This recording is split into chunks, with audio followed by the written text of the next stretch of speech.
Let's see.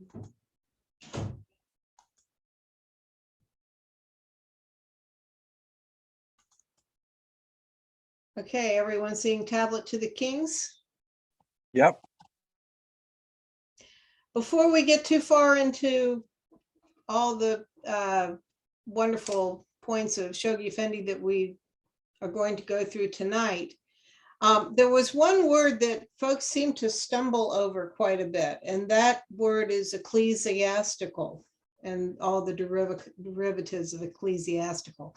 So I knew generally what it meant, but I did check the dictionary just to be 100% certain. And it has to do with anything essentially religious, but especially church related and especially Christian. So clergy, churches, rituals, anything to do with Christianity, ecclesiastical would be sort of a summary term for that. And it's one that is used throughout this book by Shoghi Effendi, and a good one for Baha'is to know anyway, that it has to do with the religious rituals, churches, clergy, etc. of Christianity. All right, any comments or questions from last week? Last week, I was going to say, go ahead. I had one comment. I can't remember. I was talking to Shaheen about the very first time we had that question about divine justice or something like that. Right. And, Shaheen, he found, or there was something in Advent of Divine Justice also that talks about that very briefly. I don't think we talked about it, and I don't think Shaheen brought it up last time because he was with us, I think, for like the second half. But yeah, Advent of Divine Justice had something to do with that. I can pull it up here and share it at some point. We did talk about it some while you were driving last week, I think. Yeah, I watched over the recording afterwards. Yeah, and Shaheen wasn't, I don't think he was here for much of last week, if at all. I hope he'll join us. I know he's often late, but anyway, so yeah, my friend Ed Price had suggested that it was the point at which people in authority started turning to Baha'i institutions, especially to the House of Justice. Ali Nachavani said he thought the most great justice meant the Baha'i institutions. It's only used a few times by Shoghi Effendi if you go into Ocean. So Advent of Divine Justice is one place and this is the other place. But unfortunately, there's nothing truly authoritative I've been able to find that, and Shaheen would be a good source to ask, but my friend Ed Price is writing a series of books. He's working full time on it, on Baha'i theology. So he was the one that suggested it, that it meant that point where the authorities start asking for help from Baha'i institutions, and not just help, but guidance, as a way of really recognizing who they are. So anyway, so last week, Shoghi Effendi made a really, to me, important statement in the run-up to his discussion on the Tablets to the Kings, which he spends a tremendous amount of time on in this book. We already know he starts off with this amazing opening with how the world is just in a terrible shape as a form of both cleansing and divine retribution. But he then talks about all the suffering and so forth that the central figures went through, the responsibility of the kings and rulers for that suffering.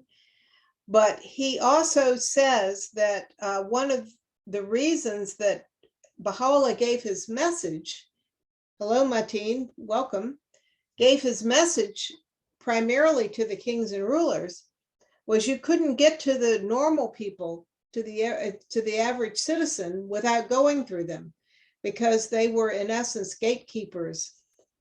People were not free to change their religion in most of the countries of the world without the permission of the kings and rulers and the heads of whatever the religion, local religion was that was the state religion. I mean, even today, and for example, the countries that are the Greek Orthodox or the Orthodox Church, if you try to change your religion, you might not get thrown in jail for it like you would in a country like Iran. But your grandmother's going to get a visit from the local priest who's going to tell her that you're in big trouble and your family's in big trouble unless they straighten you out and you come back to the fold. So there's tremendous societal pressure that is essentially brought to bear by clergy in countries where there's a state religion that everybody is expected to take part in. So for example, you want to know how many Greek Orthodox there are in the world? The Greek Orthodox Church will ask the question, how many Greeks are there in the world? And that's how many Greek Orthodox there are. Because 10 that's million? Huh? 10 million? I don't know how many it is, but how many people are ethnically Greek? That's how many Greek Orthodox there are as far as the Greek Orthodox Church is concerned. It's not a matter of choice. You were born Greek, you are Greek Orthodox. So anyway, in many parts of the world, there's a church that has that kind of, whether it's church or mosque or temple, whatever, that has that level of control. So Baha'u'llah had to address the religious leaders and he had to address the political leaders because the average person was not given a choice about their religion. Very important point that Shoghi Effendi made. All right, so any other comments, questions over the first two sessions? Anything that jumped out at you that you were thinking about this week? It's a very rich diet, isn't it, going through this?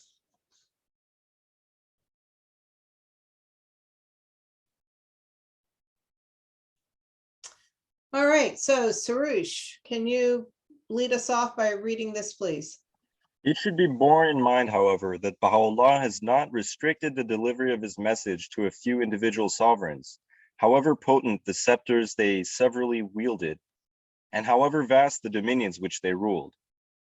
All the kings of the earth have been collectively addressed by his pen, appealed to, and warned, at a time when the star of his revelation was mounting its zenith, and whilst he lay a prisoner in the hands and in the vicinity of the court of his royal enemy, in a memorable tablet designated as the Surah Muluk, Surah of Kings, in which the Sultan himself and his ministers, and the kings of Christendom, and the French and Persian ambassadors accredited to the Sublime Porte, and the Muslim ecclesiastical leaders in Constantinople, and its wise men and its inhabitants, and the people of Persia, and the philosophers of the world have been specifically addressed and admonished. He thus directs his words to the entire company of the monarchs of East and West.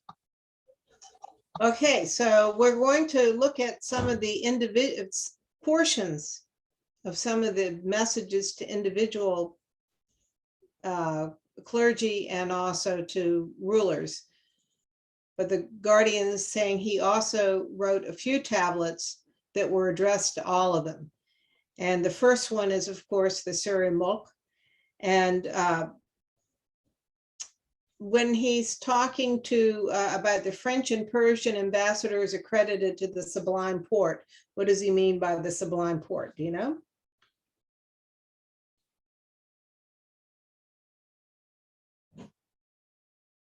That's the court of the Sultan in Istanbul, in Constantinople. That's called the Sublime Porte. And the Muslim ecclesiastical leaders in Constantinople. Its wise men and its inhabitants, and the people of Persia. The philosophers of the world have been specifically addressed and admonished. He and Baha'u'llah and Abdul Baha have some not very nice things to say about philosophers. So we're now going to start into this amazing tablet that is written collectively. Justin, can you read this, please?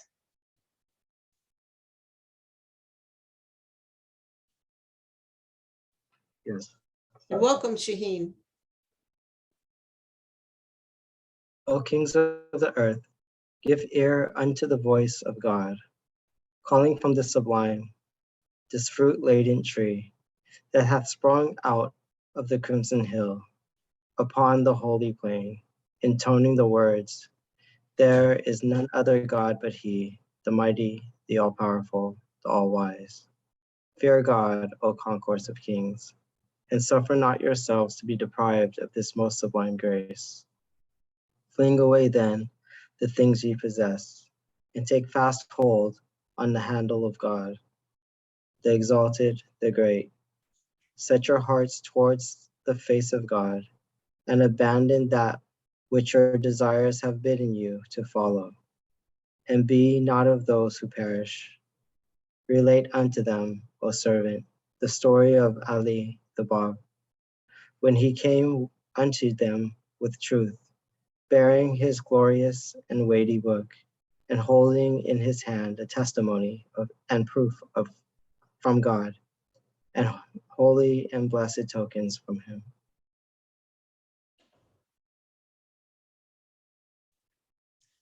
Ye, oh, Go ahead, Justin. right. Ye, however, O king, have failed to heed the remembrance of God in his days, and to be guided by the lights which arose and shone forth above the horizon of a resplendent heaven. Ye examine not his cause, when so to do would have been better for you than all that the sun shineth upon, could ye but perceive it. Ye remained careless until the divines of Persia, those cruel ones, pronounced judgment against him, and unjustly slew him. His spirit ascended unto God, and the eyes of the inmates of paradise, and the angels that are nigh unto him wept sore by reason of this cruelty. Beware that ye be not careless henceforth, as ye have been careless aforetime. Return then unto God your Maker, and be not of the heedless. Okay, so before we go any further on this tablet, I wanted to point out something particularly for those of you who've been on pilgrimage or going on pilgrimage. He says this sublime, this fruit-laden tree that has sprung out of the crimson hill upon the holy plain. This is a metaphor. It's an image that's symbolic, but it's also literal. Do you know where the crimson hill is upon the holy plain?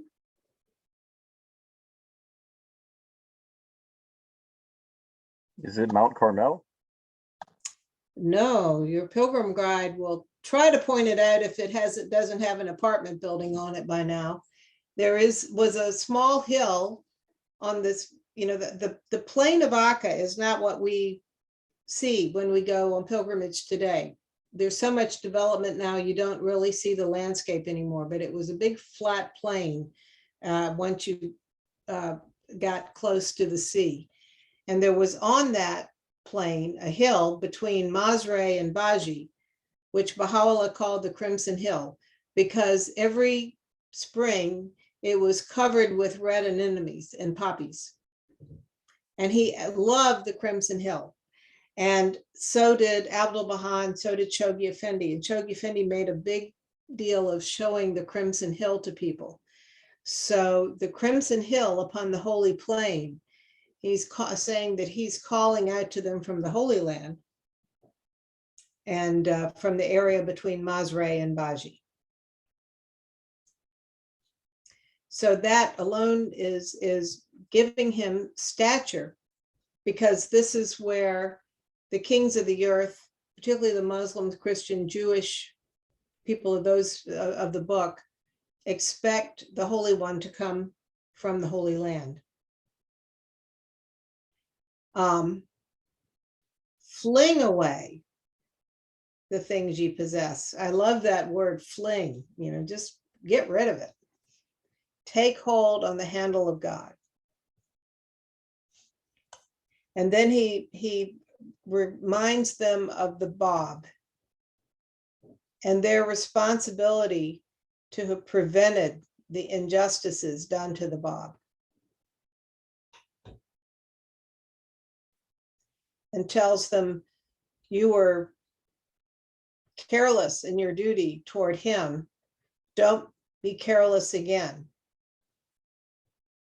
Don't neglect the responsibility God gave you.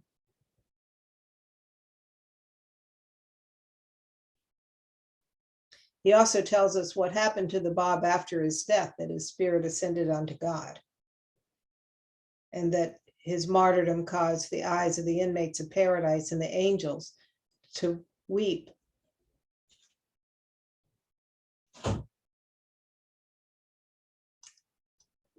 Okay, Donya, can you read this next page, please?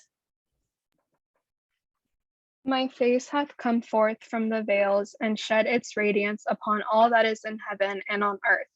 And yet ye turn not towards him, notwithstanding that ye were created for him. O concourse of kings, follow therefore that which I speak unto you, and hearken unto it with your hearts, and be not of such as have turned aside.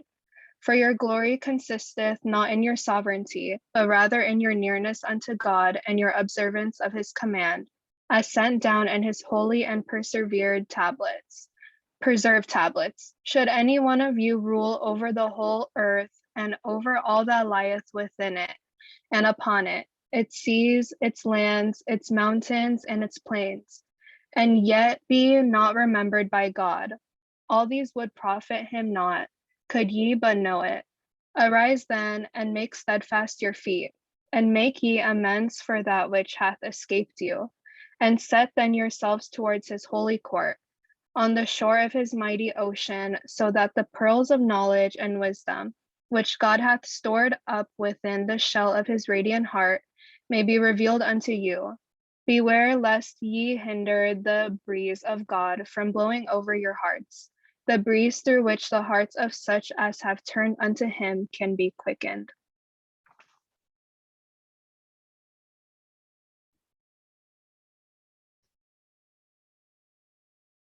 Any thoughts about this?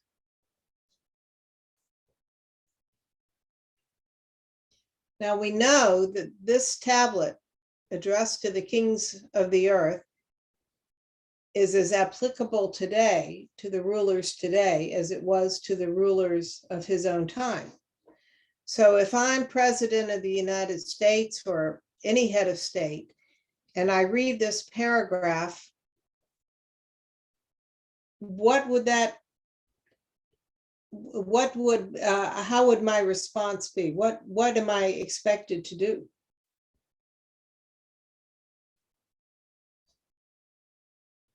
Any thoughts?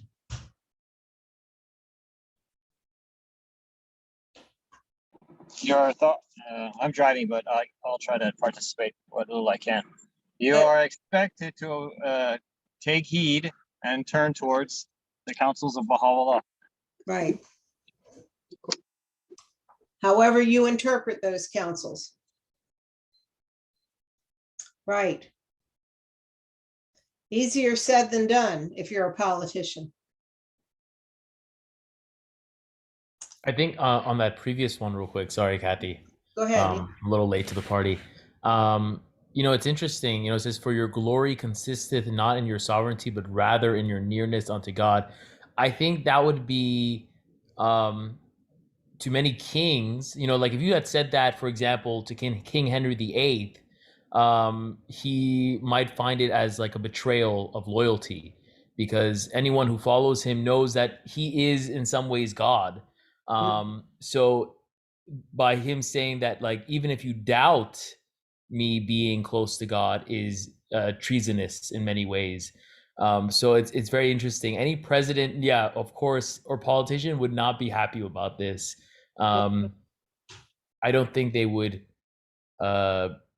come kindly to this setup. It's not so much like, it's not telling them that you have done wrong, but it's basically saying that if you continue on this path, then you're not really doing what you've been, this glory of paying attention to your sovereignty. You're not really doing what's best for them. Right. And I mentioned or made in red here, beware lest ye hinder the breeze of God from blowing over your hearts. God is always trying to give us guidance, and they can hinder receiving guidance. That they're responsible for opening themselves up so that they can get guidance from God.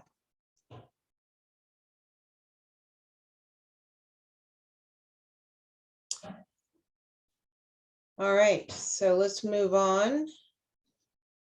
So Mateen, can you read this one, please? Lay not aside the fear of God, O kings of the earth. He in the same tablet has revealed, and beware that ye transgress not the bounds which the Almighty hath fixed. Observe the injunctions laid upon you in his book, and take good heed not to overstep their limits. Be vigilant, that ye may not do injustice to anyone, be it to the extent of a grain of mustard seed. Tread ye the path of justice, for this verily is the straight path. Compose your differences and reduce your armaments, that the burden of your expenditures may be lightened and your minds and hearts may be tranquilized. Heal the dissensions that divide you, and ye will no longer be in need of any armaments except what the protection of your cities and territories demanded. Fear ye God, and take heed not to outstrip the bounds of moderation, and be numbered among the extravagant. We have learned that you are increasing your outlay every year, and are laying the burden thereof on your subjects. This verily is more than they can bear, and is a grievous injustice. Decide justly between men, and be the emblems of justice amongst men. This, if ye judge fairly, is the thing that behooveth you and beseemeth your station. So there's a lot to unpack in this paragraph. So now we're getting into some specifics. So what, if you are President Biden, how do you look at this? By the way, grain of mustard seed, most people think of the mustard seed that you find in German mustard, which is quite visible. But if you've lived someplace like Israel and seen wild mustard, a mustard seed is very, very tiny. It's more like a grain of pepper. He says, don't be not, do not do injustice to anyone, be it to the extent of a grain of mustard seed. Tread ye the path of justice. Compose your differences, reduce your armaments. The burden of your expenditures may be lightened, and your minds and hearts may be tranquilized. Heal the dissensions that divide you, and then you won't need armaments to protect your cities and territories. Don't outstrip the bounds of moderation. Don't be numbered among the extravagant. You are increasing your outlay every year and laying the burden thereof on your subjects. This is grievous injustice. Decide justly between men, and be ye the emblems of justice amongst them. And this is what is appropriate for you to do. The oneness of mankind is really about justice. And if you're always thinking about the oneness of mankind, it's a lot easier to administer justice.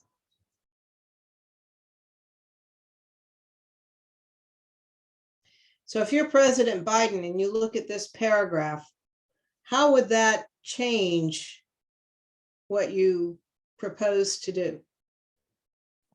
I think the word that a lot of people would use today to describe what this is talking about is demilitarization. And I know I'm not saying that we would necessarily be advocating for one particular, political position, but I actually have, like, I would say, friends that today are in favor of increasing our military spending, and they don't believe in demilitarization. And I personally, it seems like this is saying that, if you're I see that this is basically happening today because we're increasing our expenditures on armaments, and the burden is on the entire American populace. And I think it would be great if, I think definitely our minds and hearts would be tranquilized if we reduce our armaments and reduce our expenditures on these, on these military efforts. And definitely, like, I think we talked about this in our study of the World Order of Baha'u'llah. At the end, it said that we were going to be eventually, allocating all this money directly towards, like, scientific progress, medical research, all that type of thing. I think it was at the very end of World Order, actually. And that's, that would be fantastic if we could reduce it all to, if we could minimize it as much as possible. I definitely don't think that we need to be, continually increasing these expenditures. Let's But get some facts online. Yeah, the first thing he says, though, is compose your differences and reduce your armaments. Shaheen, did you have a comment? Yeah, may I say something? Please. As Surush was saying that, I just checked online because I thought I had looked this up before. If we look at military expenditure, I looked it up for the United States. Well, 20th century, actually. I guess it's everybody, but well, relative to GDP, Mhm. it's gone significantly down over the past, since World War II. It's gone down significantly, and then it went a little bit higher up after 9/11, but it didn't go as high as it was like during the Cold War and whatnot. I think that let's say if it's any president or not, I think as you're mentioning, Kathy, is that Baha'u'llah's vision is a destination where he's saying it doesn't matter where you're starting from. It doesn't matter if you're Hitler, if you're Trump, if you're Biden, or if you're a prince, or if you're a president, or a king, or a dictator, or a republic with actually maybe no head of state. That's a person. It's the goal that's you got to keep in mind. And right now, the way that every nation is set up, it's set up that each nation's head of state is responsible for the promotion of the best interests of that country. And even the president of the United States, when he's sworn into office, he's sworn in to defend the Constitution of the United States, which is, I think, special because it doesn't say that, you're sworn in, correct me if I'm wrong, to defend the nation of the United States, but rather the Constitution, right? Right. Mhm. So I think that's great because the Constitution can be, evolved. It can be modified, ratified as needed to better reflect, the will of God through just laws. So maybe that's one of the reasons why America can be a great leader and spearheading the lesser peace. Right. That's it. Right? Just on my mind. All very good points. If you're President Zelensky, faced with all of the military might of your neighbor coming at you, that's not the time, obviously, to reduce your armaments. So obviously, one of the things that we have to do is to have a world order that reflects the totality of Baha'u'llah's teachings, where there's collective security and not just one little victim having to deal with the neighborhood bully by himself. So, but that is not really discussed here. This is really for someone like Vladimir Putin should look at this and go, gee, I shouldn't be building up the Russian military so we can go attack anybody whose land we think we want.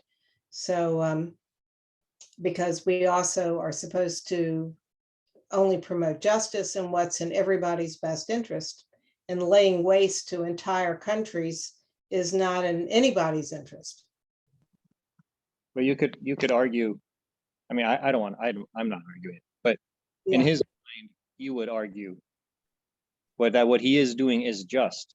He would say, this area once belonged to you, Russia.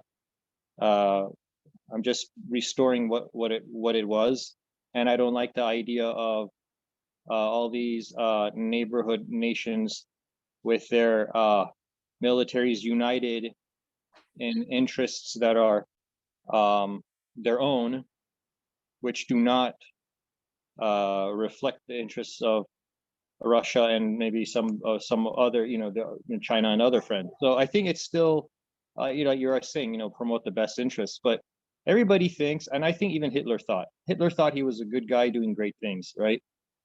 I don't think he slept badly at night knowing what he was doing. He had this great vision, and he really sincerely believed that he's doing the right thing. And I think that that's one of the pathologies of all these types of world leaders, is that they actually think that they're doing, in some ways, to some degree, the will of God. So if Putin were to read this, it wouldn't be any different, I think, than what Napoleon did, which is he's saying that if man thinks he's God, then I'm two gods, right?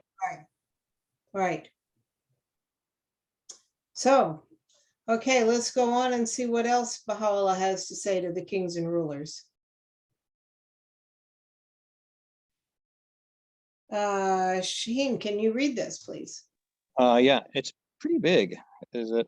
Yeah, All it's one- big because it's how much is on the screen, so I made it. Oh, never mind. I can zoom out. I make them as big as I can get each paragraph. So Okay, I fixed it. Okay. Beware not to deal unjustly with anyone that appealeth to you, and beneath your shadow. I have to move some of the picture-in-picture stuff. Walk ye in the fear of God, and be ye of them that lead a godly life. Rest not on your power, your armies, and treasuries. Put your whole trust and confidence in God, who hath created you, and seek his help in all your efforts. Succor cometh from him alone. He succoureth whom he willeth with the hosts of the heavens and of the earth. can you get this one? Yes. Know ye that the poor are the trust of God in your midst. Watch that ye betray not his trust, that ye deal not unjustly with them, and that ye walk not in the ways of the treacherous. Ye will most certainly be called upon to answer for his trust on the day when the balance of justice shall be set, the day when unto everyone shall be rendered his due, when the doings of all men, be they rich or poor, shall be weighed.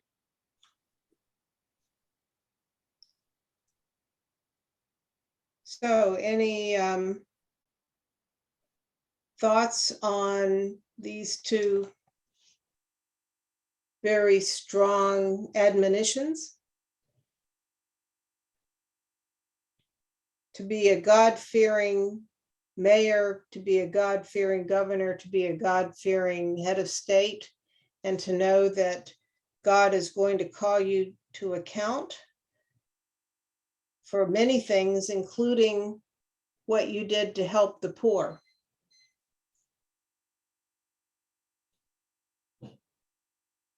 You looked at the intractable, what seems to be the intractable problem of homelessness in this country, not to mention all the poor we have in the rest of the world, and to know that they are the trust of God in your midst.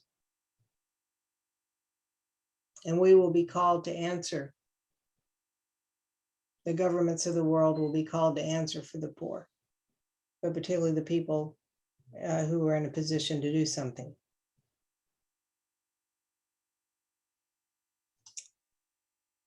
Okay, Sarush, can you get this one, please?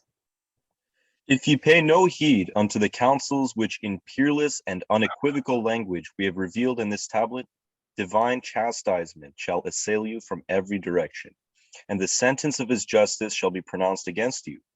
On that day ye shall have no power to resist him, and shall recognize your own impotence. Have mercy on yourselves and on those beneath you, and judge ye between them according to the precepts prescribed by God in his most holy and exalted tablet. A tablet wherein he had assigned to each and every thing its settled measure, in which he hath given, with distinctness, an explanation of all things, and which is in itself a monition unto them that believe in him.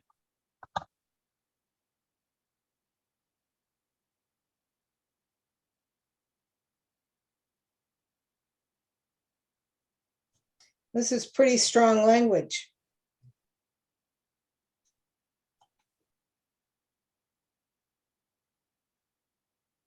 How can somebody read this by Baha'u'llah and whatever their own background, if they're not Baha'i, and not say, this is not an ordinary person who's talking here? Maybe I need to investigate a little further. And remember, he's starts off by telling he's writing from the Holy Land, which should give them a clue that he's somebody they need to pay attention to. He's in the right place.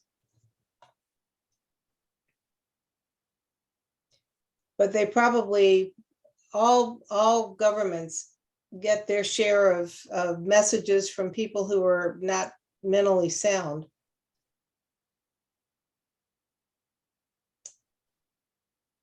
All right. Justin, can you read this, please? Examine our cause, inquire into the things that have befallen us, and decide justly between us and our enemies. And be ye of them that act equitably towards their neighbor. If ye say not the hand of the oppressor, if ye fail to safeguard the rights of the downtrodden, what right have ye then to vaunt yourselves among men? What is it of which ye can rightly boast? Is it on your food and your drink that ye pride yourselves? On the riches ye lay up in your treasuries? On the diversity and the cost of the ornaments with which ye deck yourself? If true glory were to consist in the possessions of such perishable things, then the earth on which ye walk must needs vaunt itself over you, because it supplieth you and bestoweth upon you these very things by the decree of the Almighty. In its bowels are contained, according to what God hath ordained, all that ye possess. From it, as a sign of his mercy, ye derive your riches. Behold then your state, that things in which ye glory, would that ye could perceive it. Nay, by him who holdeth in his grasp the kingdom of the entire creation. Nowhere doth your true and abiding glory reside except in your firm adherence unto the precepts of God, your wholehearted observance to his laws, your resolution to see that they do not remain unenforced, and to pursue steadfastly the right course. Any thoughts on this?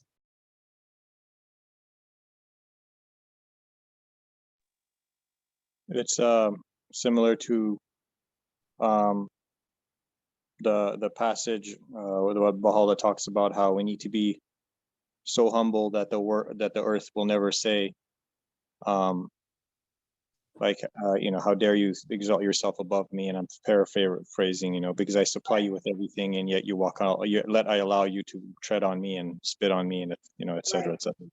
Right, exactly. Yeah, this is where you get everything you need in life. It comes from me, from the earth. And certainly, we saw this particularly in the 18th and 19th century, partly because of Louis XIV, the Sun King, and Versailles. Everybody was envious of Versailles. So all of the people like the Sultan of Turkey and so forth had to build palaces that would emulate Versailles. But I love this last sentence here. Nowhere doth your true and abiding glory reside except in your firm adherence unto the precepts of God, your wholehearted observance of his laws, your resolution to see that they do not remain unenforced, and to pursue steadfastly the right course. Observe, not only are they to personally observe God's laws, but they are to see that they do not remain unenforced. Now think for a minute, what are some of the laws of Baha'u'llah? Some of the less popular ones. Chastity. Justin, go ahead. I was going to say no backbiting. No backbiting, yeah. The moral laws, for example, alcohol and drugs. So he's calling on them to observe them in their own conduct and to make sure that they are enforced. What would our society look like if the laws of Baha'u'llah were enforced?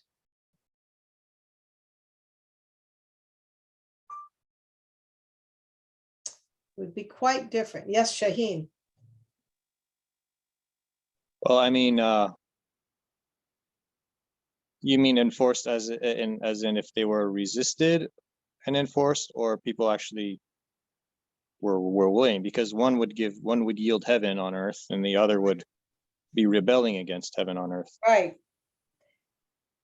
So just like we have the morals police in Iran going around telling people what they can and cannot do, in the future, there may be some rulers who take this and this is where hopefully the Baha'i institutions will help them to do the enforcement with wisdom.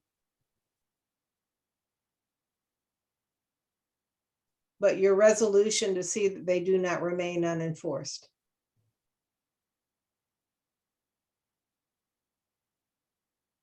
Yeah, I don't think there's any particular system of governance right now where the king or ruler is not is ruling according to their conscience. Right now, I think at least in democratic societies, it's if it's a democratic republic, people are ruling in accordance with the will of the people. So, your own personal conscience has very little to do with it.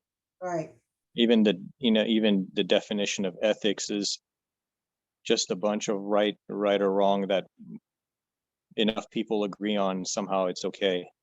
Right. Which I always found absurd, and I pointed this out to this professor who had a law degree, who was actually a practicing optometrist. But I put him I basically just said some stuff, and then I basically put him into a corner in front of the whole classroom. And he said, he told me, come see me after class. And then, but I thought he was just going to be upset. But he's like, have you ever considered going to law school or becoming a lawyer? I was like, no. Right.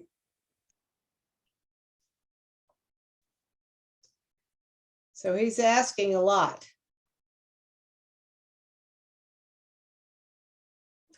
Donya, can you get this, please? And again in that same tablet, 20 years have passed, O kings, during which we have each day tasted the agony of a fresh tribulation. No one of them that were before us hath endured the things we have endured. Would that ye could perceive it. They that rose up against us have put us to death, have shed our blood, and have plundered our property, and violated our honor. Though aware of most of our afflictions, ye nevertheless have failed to stay the hand of the aggressor. For it is not your clear duty to restrain the tyranny of the oppressor, and to deal equitably with your subjects, that your high sense of justice may be fully demonstrated to all mankind. God hath committed into your hands the reins of the government of the people, that ye may rule with justice over them, safeguard the rights of the downtrodden, and punish the wrongdoers. If ye neglect the duty prescribed unto you by God in his book, your names shall be numbered with those of the unjust in his sight. Grievous indeed will be your error. Cleave ye to that which your imaginations have devised, and cast behind your backs the commandments of God, the most exalted, the inaccessible, the all-compelling, the almighty.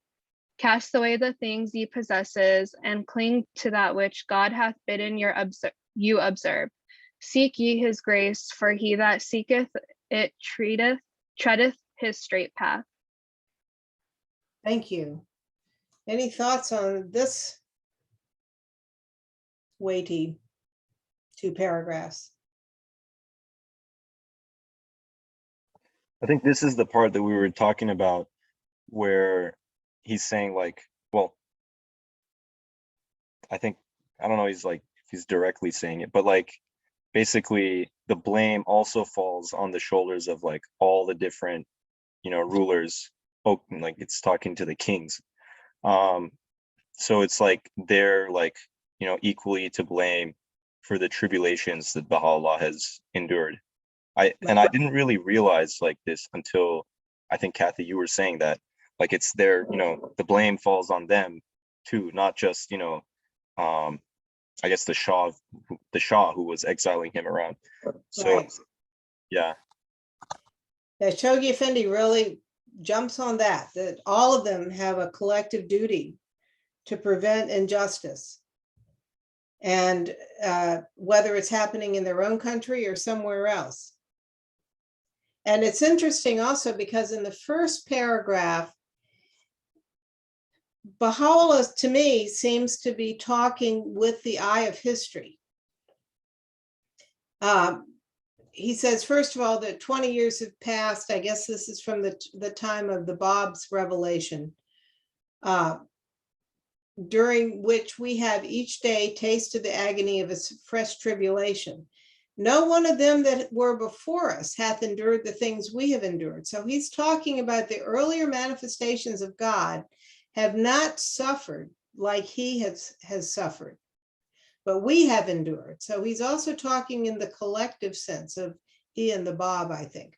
Would that ye could perceive it. They that rose up against us have put us to death. Well, clearly Baha'u'llah hasn't been put to death, but the Bab have shed our blood, have plundered our property and violated our honor. Though aware of most of our afflictions, ye nevertheless have failed to stay the hand of the aggressor. Is it not your clear duty to restrain the tyranny of the oppressor and to deal equitably with your subjects, that your high sense of justice may be fully demonstrated to all mankind? So he's talking about the duty of kings where there is no national sovereignty, right? Where there's a collective duty. And looking at the big picture of how manifestations of God collectively have been dealt with. And then this next sentence, God hath committed into your hands the reins of the government of the people. So we know that there's the lesser plan of God that we're responsible for, but there's the greater plan of God. So who gets to be the head of the government is up to God. God hath committed into your hands the reins of the government of the people. He put you there. Whether you like that person or not, you have to assume that God put them in that place for whatever reason. But then they have a duty.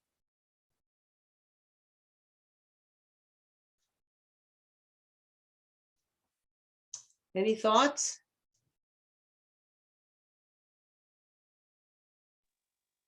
I think that it's very difficult for many people, especially if they're not Baha'i, to see the wisdom and obedience to your government, especially in the United States. Well, even in other countries, which actually have oppressive regimes like Iran, where rebellion is seen as as an expected way of life. Actually, you know, even the government, I think, expects people to obey, even though rebel. Sorry, even though they don't like it, they kind of, it's baked into their, you know, system. But over here, everybody's like, well, I don't like, if I don't like what they're doing, I'm just not going to do whatever they want me to do. There's so much resistance here. It's that it's just dysfunctional. Right. Well, even worldwide, the House of Justice about 8 years ago in one of its Rizwan letters said that the people of the world had become ungovernable. Do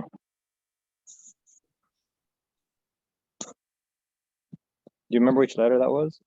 So I'll have to find it, but it was really jumped out at me. It's toward the end of the letter when they, you know, how in the Rizwan letters, they tend to talk about what's happening in the greater world.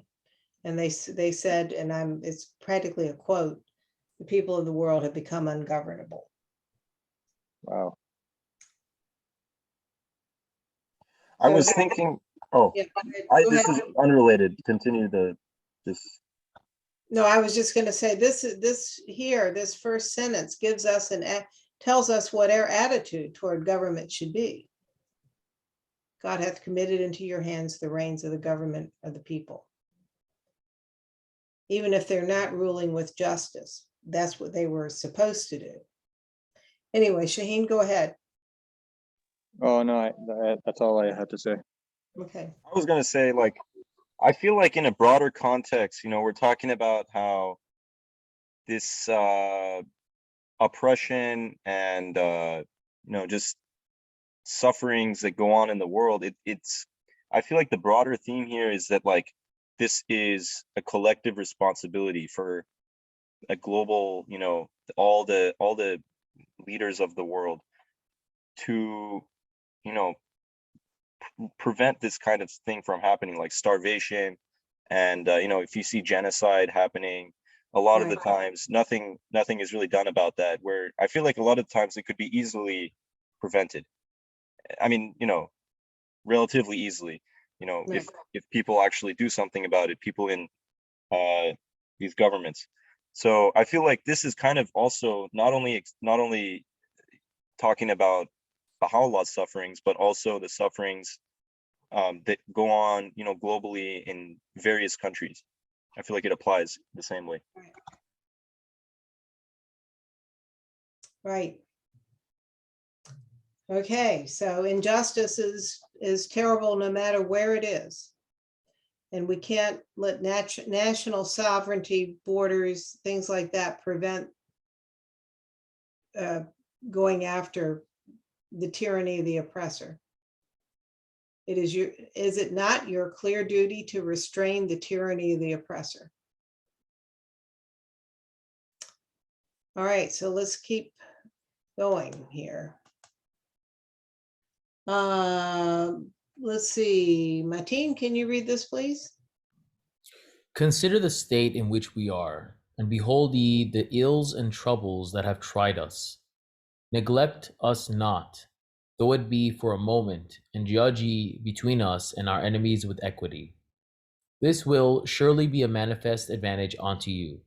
Thus do we relate to you our tale, and recount the things that have befallen us, that ye might take off our ills and ease our burden. Let him who will relieve us from our trouble. And as to him that willeth not, my Lord is assuredly the best of helpers. Warn and acquaint the people, O servant, with the king, with the things we have sent down unto thee, and let the fear of no one dismay thee, and be thou not of them that waver. The day is approaching when God will have exalted his cause and magnified his testimony in the eyes of all who are in the heavens and all who are on the earth. Place in all circumstances thy holy trust in thy Lord, and fix thy gaze upon him, and turn away from all them that repudiate his truth. Let God thy Lord be thy sufficing succor and helper. We have pledged ourselves to secure thy triumph upon earth, and to exalt our cause above all men, though no king be found who would turn his face towards thee.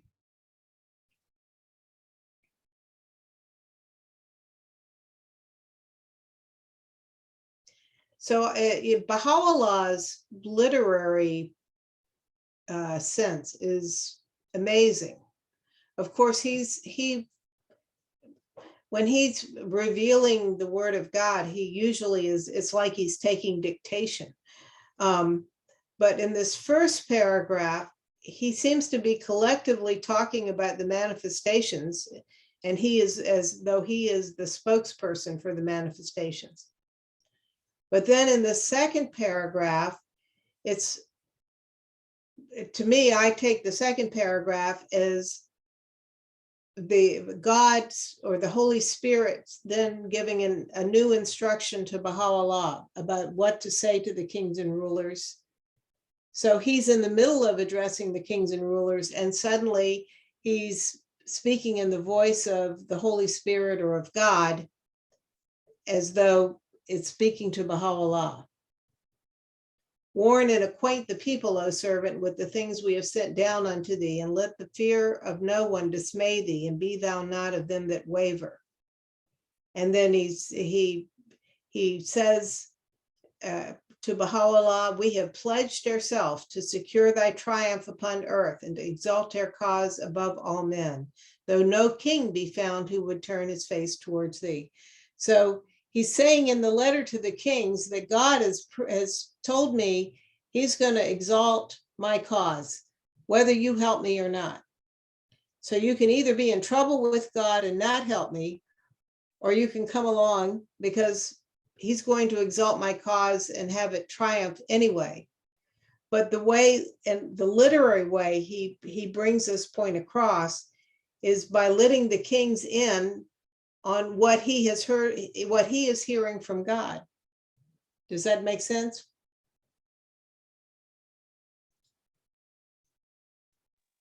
Kathy, I have a historical question. Sure. Do we have an idea of like when these letters were sent to the kings and rulers, like how they were translated? Well, my understanding was, of course, they were the first ones were written in Edirne and Adrianople, and then the others were written at the prison in Akka. And you have to remember that in the context, before these letters could have been sent out, he first had to declare his mission. And the second step after the declaration of his mission was to get all the Babis to come along with him. So the first years that he is in Turkey, particularly the Constantinople period, he is dispatching people like Ahmad, the tablet of Ahmad. Ahmad was one of the people that was being sent back to Iran from Turkey to work with the Babis to say, he who God will make manifest has come, and it's Baha'u'llah, and we want you to be now part of this new revelation, this new ministry. The Bab's ministry is over. Now it's Baha'u'llah's ministry, and he is the one that the Bab was preparing the way for. So that step had to be done first. So then when he gets to Edirne, and he's already reached out through these emissaries to the Babi community and asserted his own claim, then he begins to address the kings and rulers. And in most cases, there was someone who had the ability to take the letter in person to the court. and to ensure that it got translated into whatever language it needed to be translated into. So all of this was done with great care and planning. And we'll see that when we get to the letter to Napoleon III, he actually talks about what they did to get that letter to Napoleon III. So each and every one of these letters was specifically delivered by an individual designated to do it, who could get it in the hands of the person it was addressed to, and to also make sure that a proper translation was done into the language. So obviously, if it wasn't properly translated, how could they be held accountable for these letters? So, and then of course we have the wonderful story of how the most important of all of these, the one to the Shah, was Baha'u'llah was waiting for Badi to arrive so that Badi could be the messenger. So each one has a very interesting story behind it, and I'm sorry I don't know the details of each and every one, but it was all, he didn't put it in the mail service and hope it would show up. It was hand delivered, each and every one of them. Good question.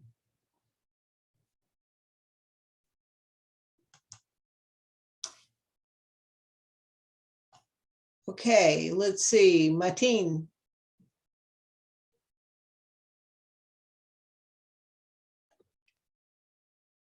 I think my team just read, didn't he? I might be wrong.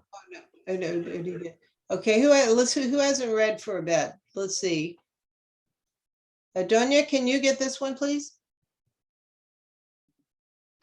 In the Kitab al-Aqdas, the most holy book, that priceless treasury enshrining for all time the brightest emanations of the mind of Baha'u'llah, the character of his world order, the chief repository of his laws, the how do you pronounce that? Harbinger.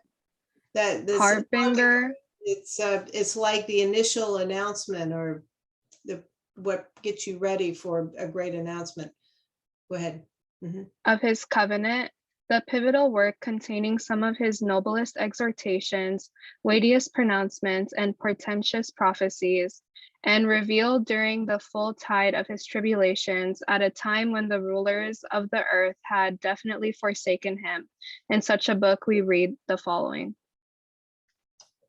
Can you keep going? O kings of the earth, he who is the sovereign Lord of all is come. The kingdom is God's, the omnipotent protector, the self-subsisting. Worship none but God, and with radiant hearts lift up your faces unto your Lord, the Lord of all names. This is a revelation to which whatever ye possesses can never be compared, could ye but know it. We see you rejoicing in that which ye have amassed for others, and shutting out yourselves from the worlds which naught except my guarded tablet can reckon. The treasures ye have laid up have drawn you far away from your ultimate objective. This ill beseemeth you, could ye but understand it. Wash your hearts from all earthly defilements, and hasten to enter the kingdom of your Lord, the creator of earth and heaven, who caused the world to tremble, and all its peoples to wail, except them that have renounced all things, and clung to that which the hidden tablet hath ordained. Thank you. So the Guardian is moving on from the first tablet we went through tonight to the Kitab al-Aqdas itself, which also contains announcements to the kings. Seems to be somewhat repetitive, but there are also some interesting little twists in here. Any thoughts or comments about what the Aqdas had to say to the kings and rulers?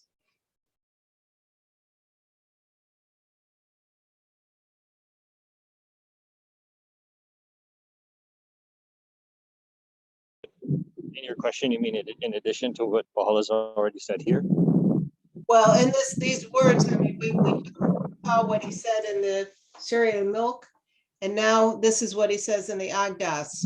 So is there anything in here that seems a little different or from what he said or adds to what he said earlier?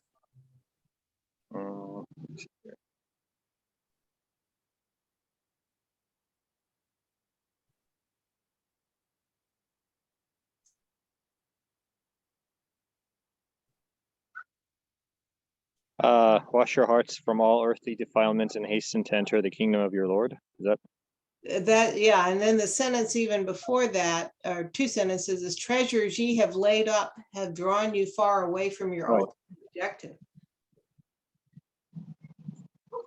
Yeah, you always repeat. You know, it's Valhalla isn't really saying anything. It seems like different to the kings and rulers than he's saying to everybody else. For example, he wants all of us to fear God and to obey his commands. Right, Now, he has added, as you pointed out, that additional layer of making the kings responsible for the enforcement of his laws, right? right, Which I always thought was the primary objective. Well, not primary objective, but like that in its most primary form would fall into the hands of the houses of justice, which I guess in a sense, yeah, you know, they are. I mean, they're responsible for that. But like you mentioned, the kings and rulers would be consulting with the houses of justice as to how to enforce the laws with, you know, with wisdom, right? right. Probably with some element of, you know, mercy in addition to justice and whatnot. So, because there's it would be interesting at some point to maybe have a topic about how Baha'u'llah and Abdul Baha have explained this idea of church and state, right? Mhm. Like, what is the Baha'i understanding? Do we are Baha'is supposed to believe complete separation or some level of intermingling, or is it all one unified thing? And you know, I think that there are many Baha'is who are not really sure about that. That some might think that it's going to be all one entity, and then others will argue, oh no, they'll have they're different, they're in different spheres of operation, you know.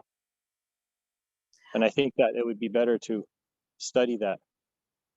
One of the things that we'll see as we go through this is that after, we're going to talk in a few weeks about the reaction of the kings and rulers to these letters, and also the clergy, their reactions.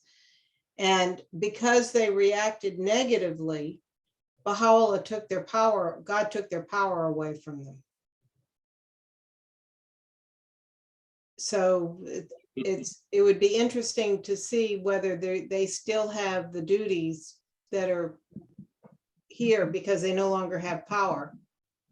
He took away from two classes, right? The kings and the ecclesiastics. Exactly, exactly. Maybe that's why the world is so ungovernable now. Exactly, exactly. They don't have the power. So yeah, so they lost it.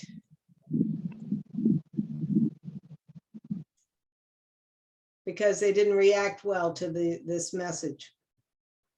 And at the same time, though, he says that he dispersed them to the hands of the people, right? Right, right. So then would that be one of the prime reasons? Well, would that be the prime reason for the proliferation of democracy? I think that the Guardian will be addressing that, but yeah, it seems to me that that's the case. And frankly, what international institution truly represents the people of the world more than the Universal House of Justice does today? There is no institution existing on the planet today that better represents the people of the world. You mean the United Nations, or? Even the United Nations doesn't, the representatives there do not come into, they're representing the governments of the world, which are not necessarily all elected. Oh, I see, yeah. Yeah, so from the pure aspect of being elected, there is no institution in the world that is more representative of the peoples of the earth at the moment than the Universal House of Justice. Oh, I see what you mean. Right. Yeah, right. All right, so let's see if we can come to a good stopping place tonight.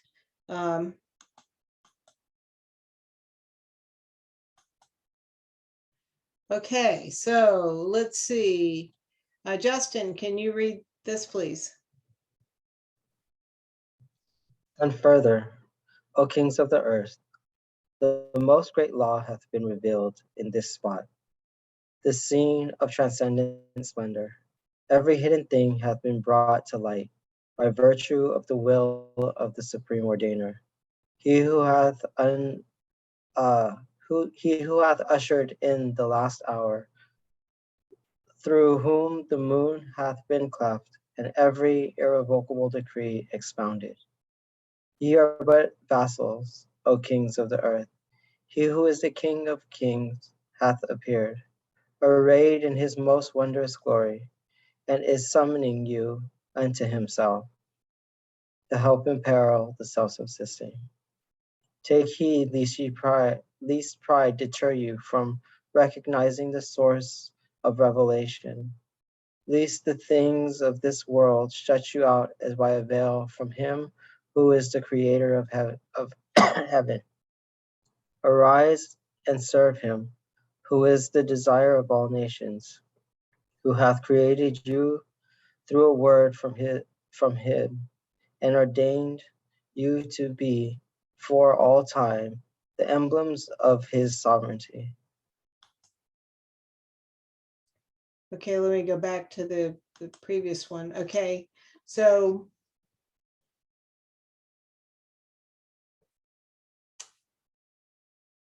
the Agdas, where what's being quoted, he's saying the most great law hath been revealed in this spot, this scene of transcendent splendor. So he's talking about Akka and the writing of the Kitabi Agdas. Every hidden thing hath been brought to light. And then he has ushered in the last hour. So this is the day of judgment that many of the kings and rulers and clergy are looking for, through whom the moon hath been cleft and every irrevocable decree expounded. Do you know what the word vassals means? This is sort of an old English term.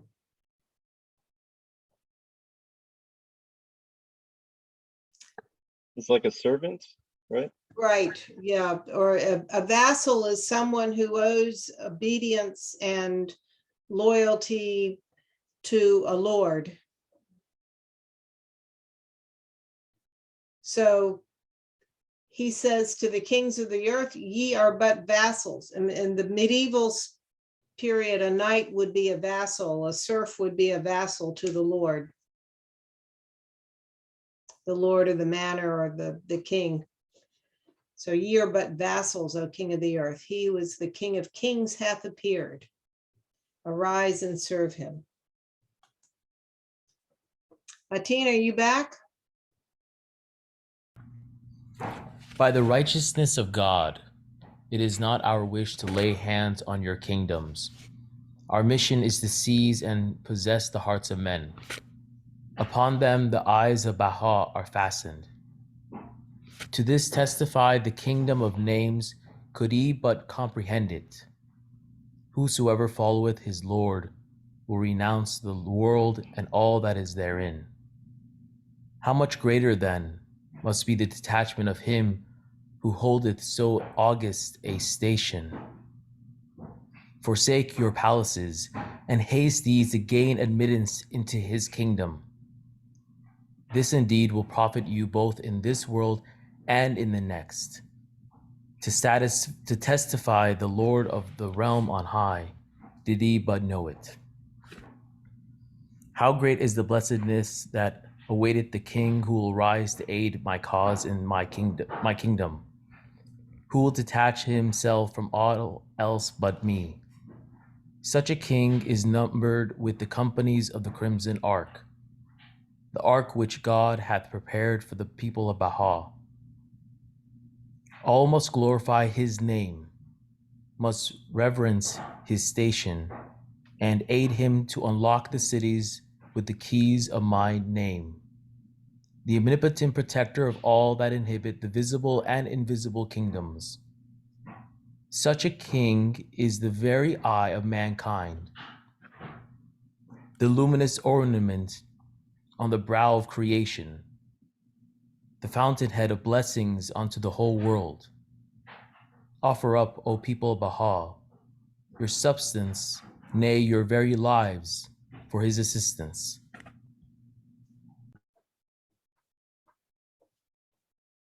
Any thoughts?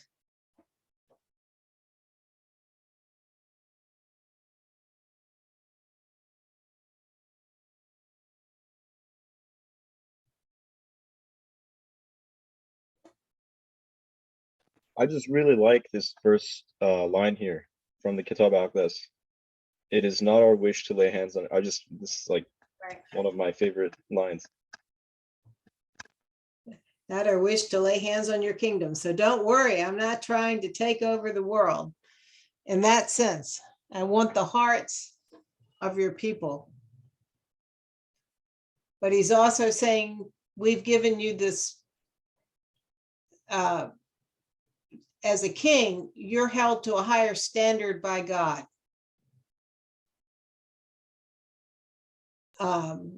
And so you have to really think about what he's already said earlier in the paragraphs leading up to this. So he says, forsake your palaces, haste ye to attain and get admittance into his kingdom, God's kingdom, and this will profit you in both worlds.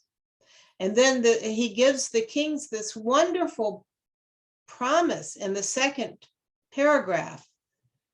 How great is the blessedness that awaiteth the king who will arise to aid my cause in my kingdom.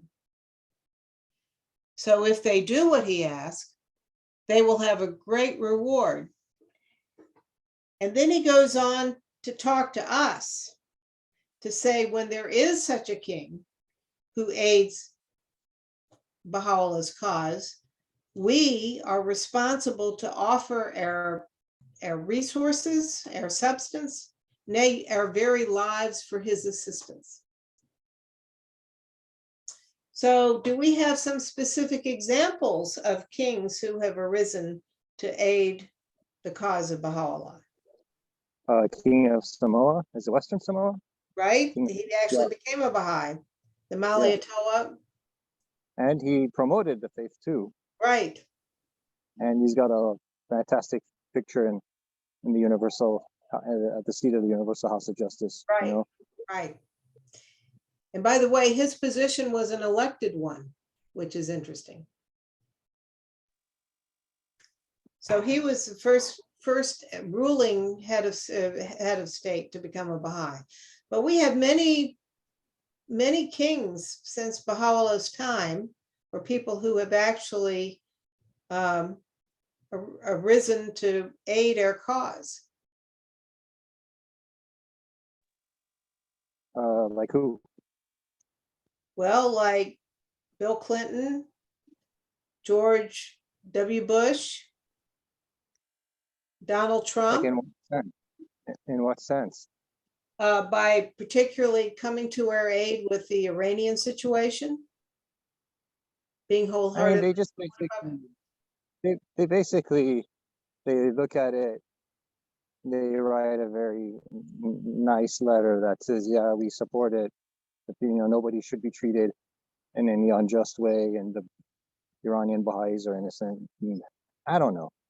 I feel like it's all words. That all they do is just like do wordy acknowledgements. I don't think they've done anything beyond that.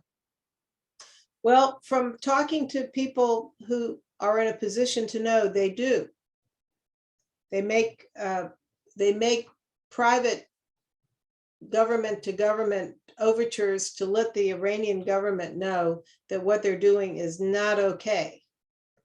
And probably is why we haven't seen executions of Baha'is for quite some time. They're still rounding them up and throwing them into prison, but they're not executing them anymore.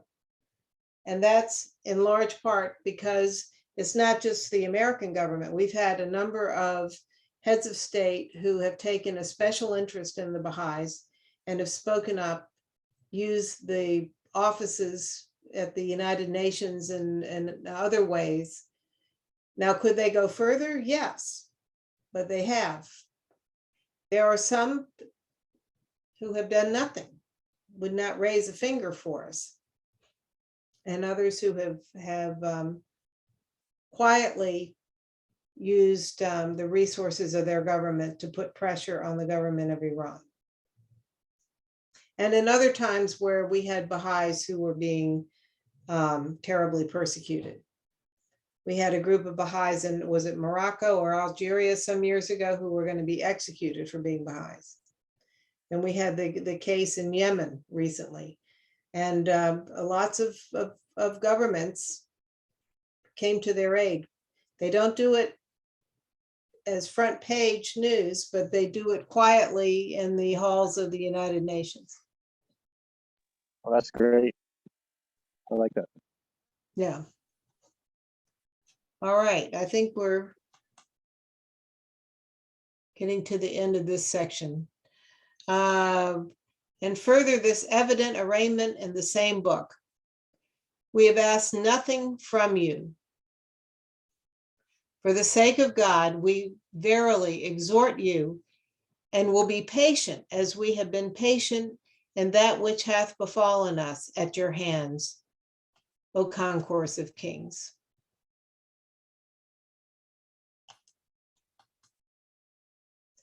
All right, we're gonna, the Guardian then goes on and quotes from the letter to Queen Victoria, which also has sections that were addressed collectively to the kings and rulers. But I think this is a good place to stop. It's midnight, and this is the Syria Mulk and the Kitabi Agdas. So any more thoughts or questions or whatever from the Thank you so much, Kathy, as always. Thank you. This was great. Thank you, Kathy. Well, I'm enjoying the preparation for this. It's just terrific to spend time with Shoghi Effendi. What can we say? This is a very weighty book, and it's a real pleasure to get into it. There's a lot. It's going to take us a long time, friends, to get through this at this rate, but it's worth it to me. So anyway, well, I look forward to seeing all of you next week.